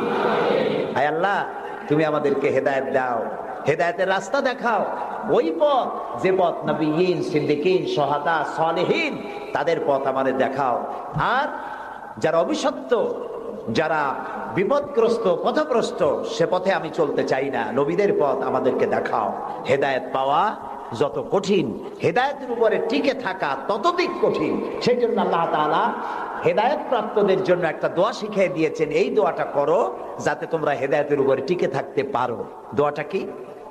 রব্বানা লা তুযিগ কুলুবানা বা'দা ইয হাদাইতানা ওয়া হাব লানা মিন লাদুনকা রাহমাতান ইন্নাকা আনতাল ওয়াহ্হাব। আয় আমার রব, তুমি আমাকে যখন দয়া করে হেদায়েতের রাস্তা দিয়েছো, আল্লাহ তুমি আমাকে হেদায়েত থেকে বিগড়ে দিও না। বলেন আমিন। নবী করিম সাল্লাল্লাহু আলাইহি সাল্লামের কাছে কোরআন নাজিল হচ্ছে। কে এনে দিচ্ছে? আল্লাহ তাআলা দুনিয়ার মানুষকে হেদায়েত দিবেন, সেজন্য নবী দরকার, আর হেদায়েত পাঠানো দরকার। আল্লাহ তাআলা কোনো মানুষের সাথে সরাসরি কথা বলেন না, সরাসরি কথা বলেন না, সামনে এসে কথা বলেন না। যদি কারোর সঙ্গে কথা বলতে চান, মিন ওয়ারাই হিজাব, পর্দার আড়াল থেকে কথা বলেন, অথবা তার মনের মধ্যে আল্লাহ তাআলা ইলকা করে দেন। আমি গত 2 সপ্তাহ আগে কায়রো সফর করে এসেছি, মিশর। আল্লাহ তাআলার কাছে আমার খুব আশা ছিল। দুনিয়ার 4টি মহাদেশের প্রায় অর্ধশত দেশ ভ্রমণ করেছি, কিন্তু মিশর আমার দেখা হয়নি। মুসা আলাইহিস সালামের দেশ, ফেরাউনের দেশ, ইউসুফ আলাইহিস সালামের দেশ, সালেহ আলাইহিস সালামের দেশ, ইব্রাহিম আলাইহিস সালামের শ্বশুর বাড়ি। তো আল্লাহ তাআলা সেই জায়গা দেখার তৌফিক দিলেন। গেলাম সেই জায়গায়, কায়রো থেকে প্রায় 600 কিলোমিটার দূরে, তুরে সায়না, যেখানে আল্লাহ মুসা আলাইহিস সালামের সাথে কথা বলেছিলেন। আমার জীবন ধন্য।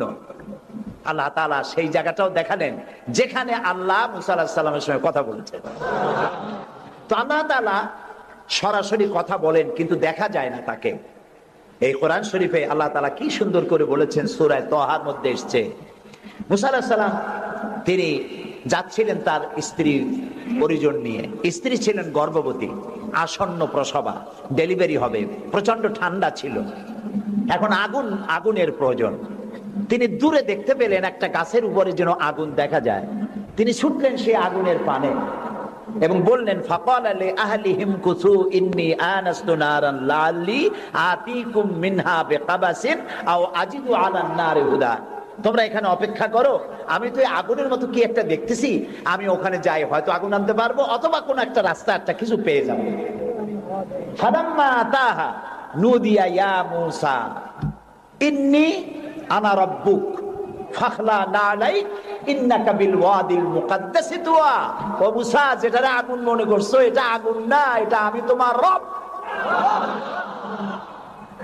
ফাখলা নালাইক, জুতা খোলো, ইন্নাকা বিল ওয়াদিল মুকাদ্দাসি তুয়া, এটা হলো পবিত্র উপত্যকা।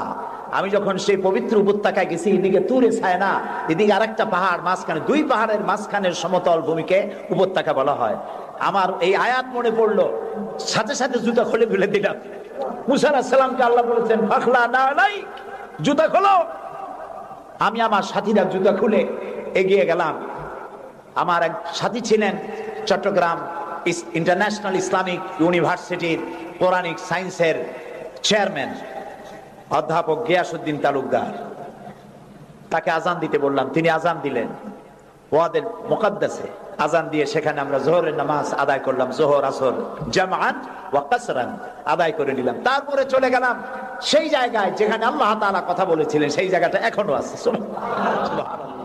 আল্লাহ তাআলা বলছেন, ওয়া নাখতারতুকা ফাসতামি' লিমা ইউহা। ও মূসা, আমি তোমাকে আমার জন্য বাছাই করছি। সুবহানাল্লাহ।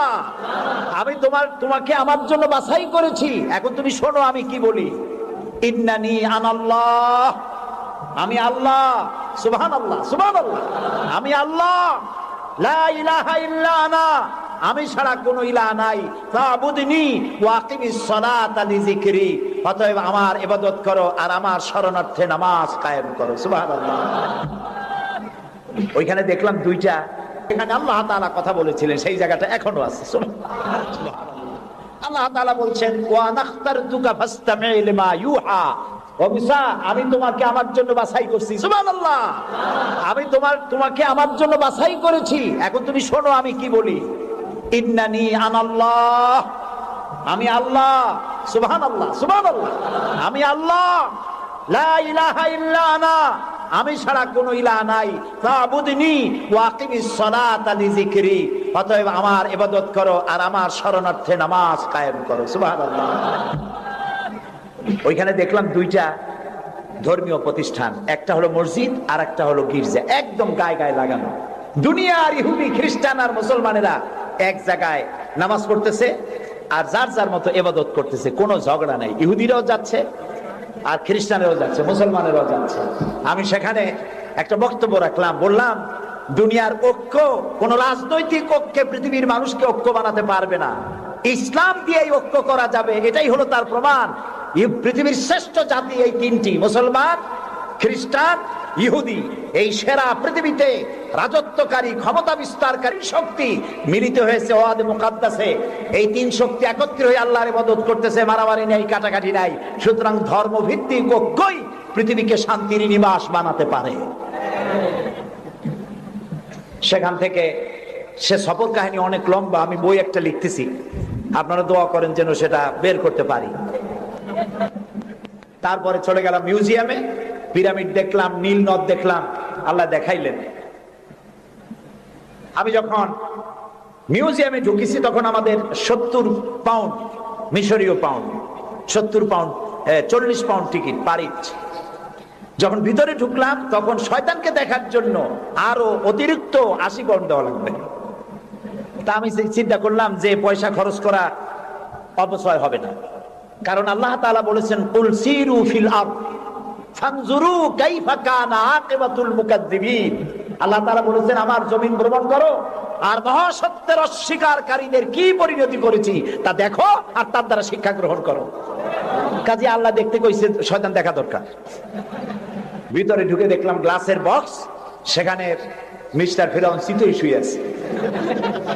হায় আল্লাহ, আল্লাহ শুটকি বানাই থুইছে, কাপড় দিয়ে জড়ানো, পাও দুটো বাইর করা, হাত দুটো বাইর করা, ঘাটটা এত বড় লম্বা, এরকম চিকুন, কল্লাটা আছে, একটা দাঁত আছে মুখে, হাতে পায়ে কিছু নখও আছে, মাথায় কিছু চুলও আছে। হাজার হাজার বছর আগের লাশ।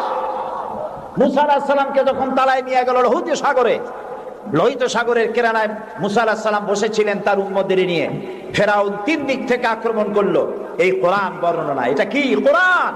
আল্লাহ তাআলা বলছেন, ও নবী, তুমি তো তখন সেখানে উপস্থিত ছিলে না যখন ফেরাউন তার দলবল নিয়ে মুসা আলাইহিস সালামকে তাড়া করেছিল সেই তুরে সায়নায়। তুমি উপস্থিত ছিলে না। আমি ওহী দিয়া, কোরআন দিয়া তোমাকে ইতিহাস জানাইছি। সুবহানাল্লাহ। সেই লোহিত সাগরের পারে গেলাম যেখানে তাকে ঘিরে ফেলানো হয়েছিল। মুসা আলাইহিস সালাম এবং তার সাথীরা বললেন, ইয়া মুসা ইন্না লামুদরাকুন, হে মুসা, আমরা তো পাকড়াও হয়ে গেলাম, সারাশি আক্রমণ করা হয়েছে, আমাদেরকে পালাবার কোনো জায়গা নাই। মুসা আলাইহিস সালাম আল্লাহর পয়গম্বর। কার নবী? আল্লাহর পয়গম্বর। মুসা আলাইহিস সালাম বললেন, কাল্লা রব্বি সায়াহদিন, ভয় পাইও না, অবশ্যই আল্লাহ তাআলা আমাদেরকে পথ বের করে দেবেন। 3 দিকে কি শত্রু, 3 দিকে কি, আর একদিকে কি নদী না সাগর। আপনারা মনে করছেন নীল দরিয়া পার হয়েছে বুঝি মুসার তারা খায়া? সাগর, লোহিত সাগর, রেড সি। 3 দিকে শত্রু, একদিকে সাগর, পালাবার রাস্তা আছে। আল্লাহর পয়গম্বর বলছেন কোনো ভয় নাই, অবশ্যই রব্বি সায়াহদিন, অবশ্যই আল্লাহ আমাদের পথ বের করে দেবেন। আল্লাহ তাআলা খুশি হয়ে গেলেন। সুবহানাল্লাহ। আল্লাহ এটাই চান, আল্লাহ এটাই চান। বাপে করে কি? বাপে মায় ছোট্ট বাচ্চা দাঁড়ায় তো পড়ে যায়, ওঠে তো পড়ে, এইরকমের অবস্থায় টেবিলের পাশে খাড়া করে দেয়, দূরের থেকে হাত পাতে। বাপের ইচ্ছা কি যে লাভ দুক আর দাঁত ভাঙুক? না, ওর সাহস দেওয়ার জন্য, ওর সাহস হোক সেই জন্য টেবিলের কোণায় দাঁড় করে দূরের থেকে হাত পাতে। যেটা সাহসী সে চাম করে পড়ে বাপের কোলে। আল্লাহ তাআলা বিপদের প্রান্তে দাঁড় করিয়েছেন, বিপদের বর্ডারে দাঁড় করাইয়া সাহস পরীক্ষা করছেন। সুবহানাল্লাহ। মুসা আলাইহিস সালাম সাহসের পরীক্ষায় পাশ করেছেন।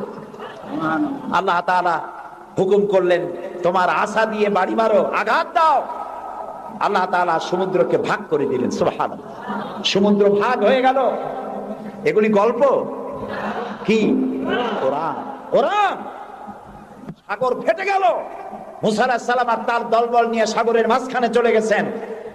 ফেরাউন তার দলবল নিয়ে এসে দেখে, বাহ, এ তো ভালোই, রয়্যাল রোড। ও মনে করছে ওর বাজানের তৈরি করা রাস্তা। ওর সমস্ত সেনাবাহিনী নিয়ে নেমে পড়েছে। যেই না সাগরের মাঝখানে আসছে, মুসা আলাইহিস সালাম তার দলবল নিয়ে উপার চলে গেছেন। আল্লাহ হুকুম করলেন, যিনি হুকুম করেছিলেন সাগর ফেটে যা, মুসার জন্য রাস্তা বানায় দে, সেই আল্লাহ বললেন সাগর রাস্তা বন্ধ করে দে। রাস্তা বন্ধ হয়ে গেল। এখন ফেরাউন আর তার দলবল পানিতে চুবনি খাইতে খাইতে সাথের লোকেরা সব শেষ। আঘাত দাও। আল্লাহ তাআলা সমুদ্রকে ভাগ করে দিলেন। সুবহানাল্লাহ। সমুদ্র ভাগ হয়ে গেল। এগুলি গল্প কি? কোরআন। কোরআন। সাগর ফেটে গেল।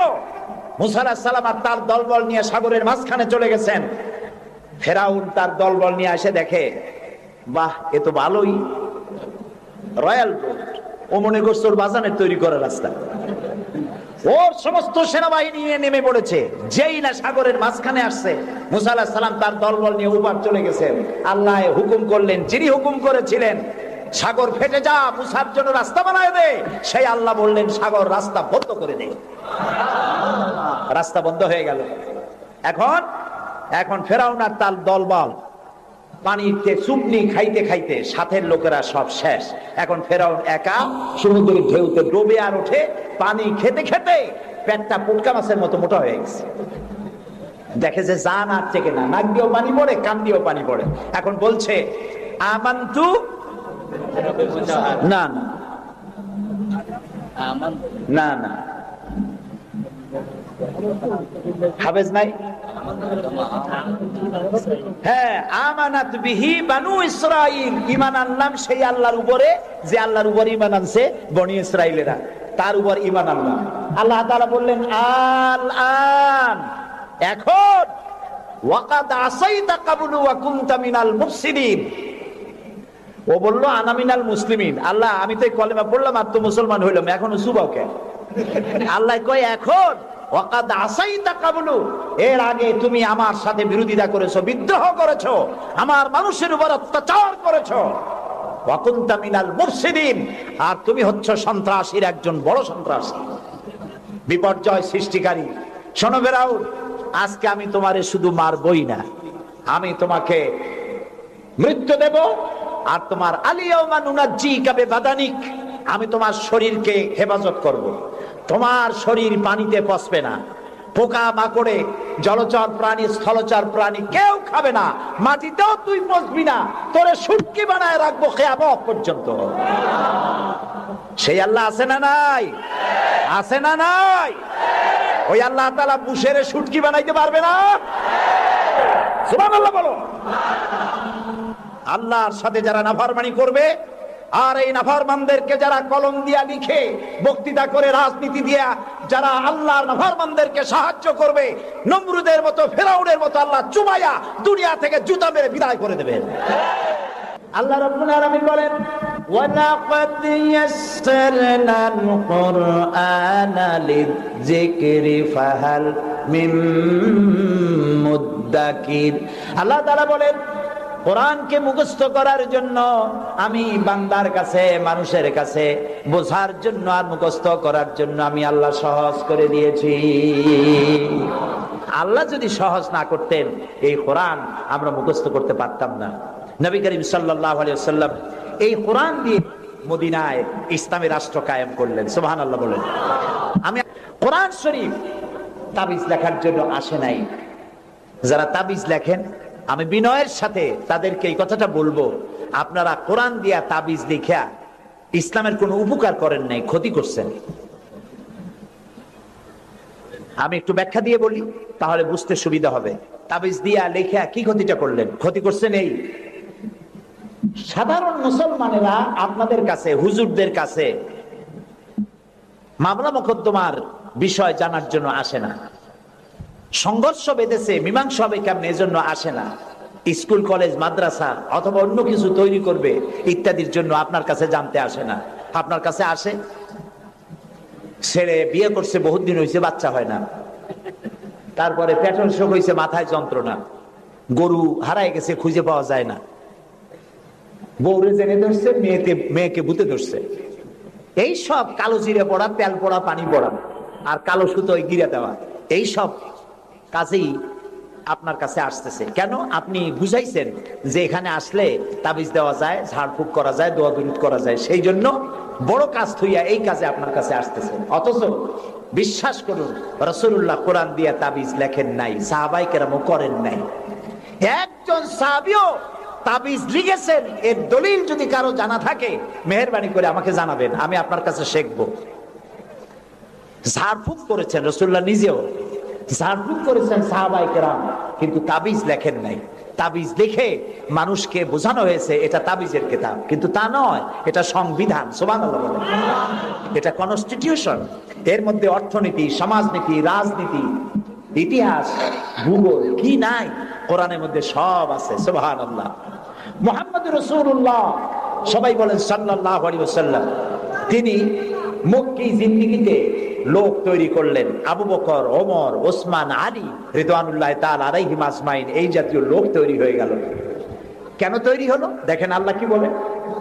আল্লাহ রাব্বুল আলামিন বলেন হুয়াল্লাযী আরসালা রাসূলাহু বিল হুদা ওয়া দীনিল হক লিইয়ুযহিরাহু আলাদ দীনি কুল্লি ওয়া কাফা বিল্লাহি শাহীদা।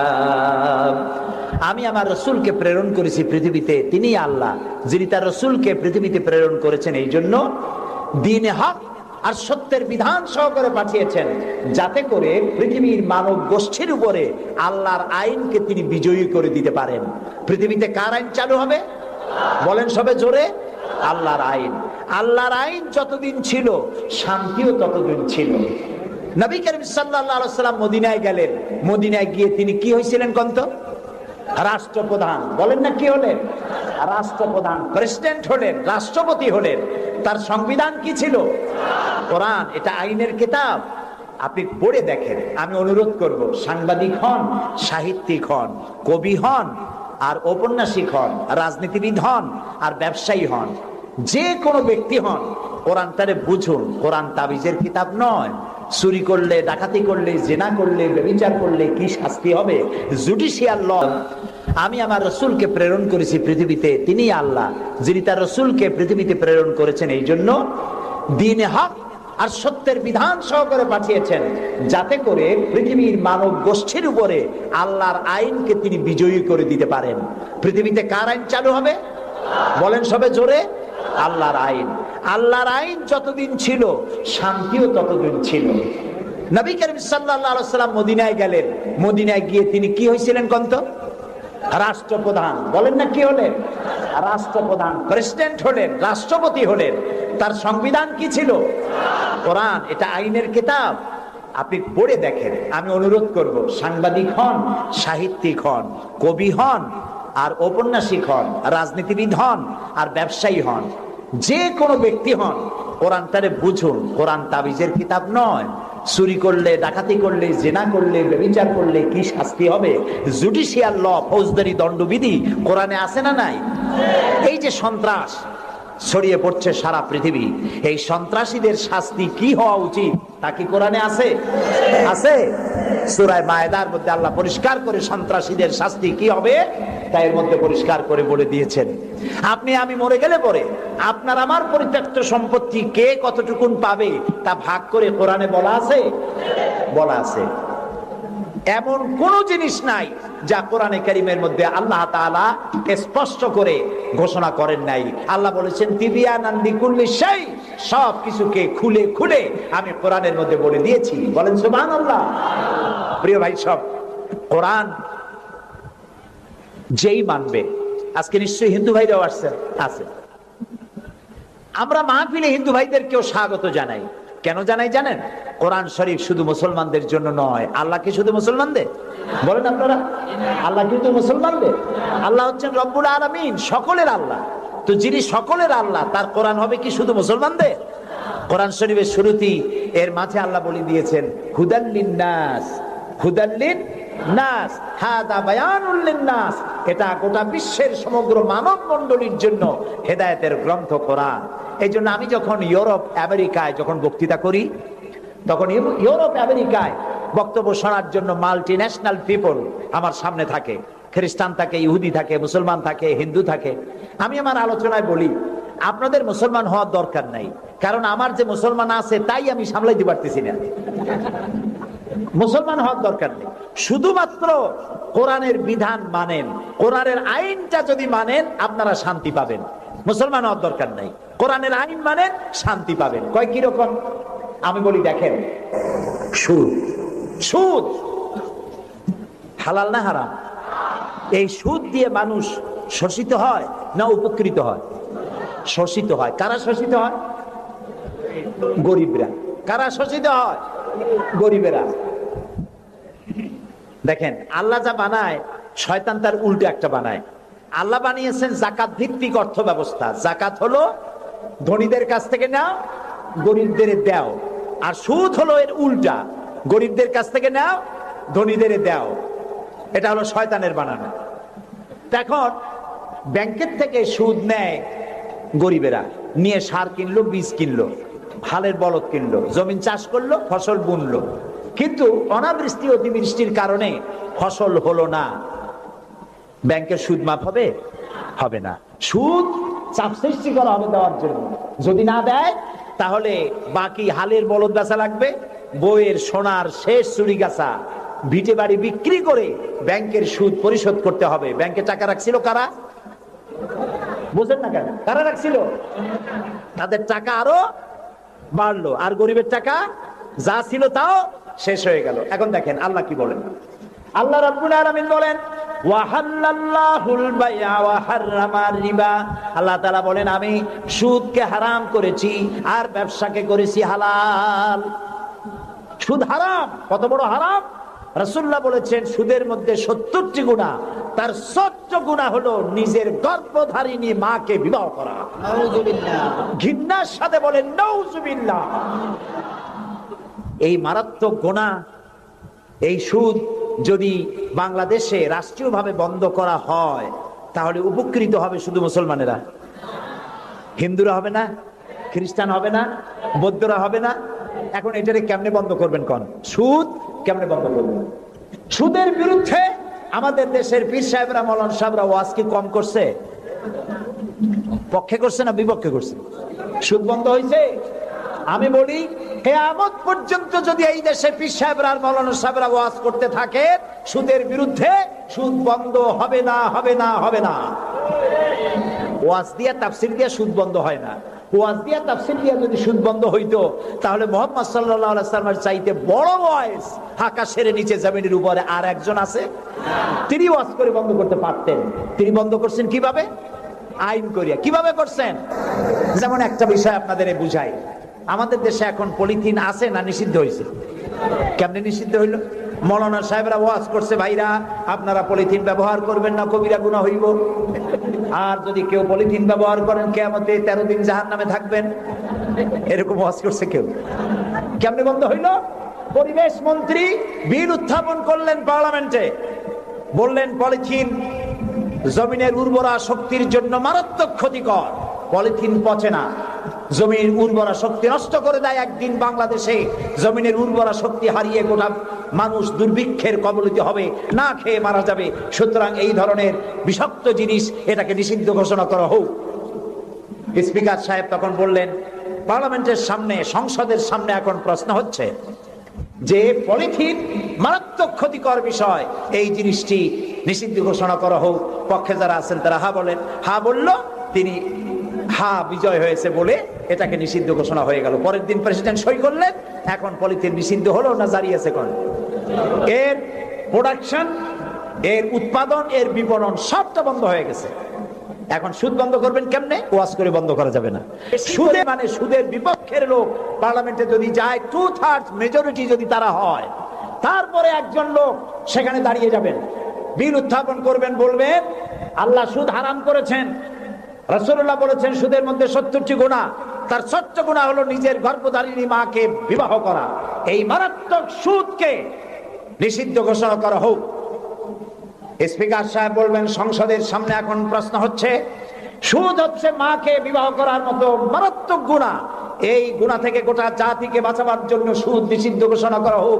এই প্রস্তাবের পক্ষে যারা আছে তারা জোরে হা বলুন। আরে ভাই, এটা তো পার্লামেন্ট না। পার্লামেন্টে যখন হা বলবে তখন স্পিকার সাহেব বলবেন আমার মনে হয় হা জয় যুক্ত হয়েছে, হা জয় যুক্ত হয়েছে। কয়বার কবে? 3 বার। পরের দিনে বিল চলে যাবে বঙ্গভবনে, প্রেসিডেন্ট সাহেব চোখ বুজে সই করে দেবে। তারপরের দিন থেকে সোনালী, বৈকালী, রূপালী, ভুবালী, কুষ্টি সুদ্ধা ব্যাংকের সুদ বন্ধ হবে নাকি হবে না বলো? সুতরাং কোরআন এসেছে আইন ইমপ্লিমেন্টের জন্য।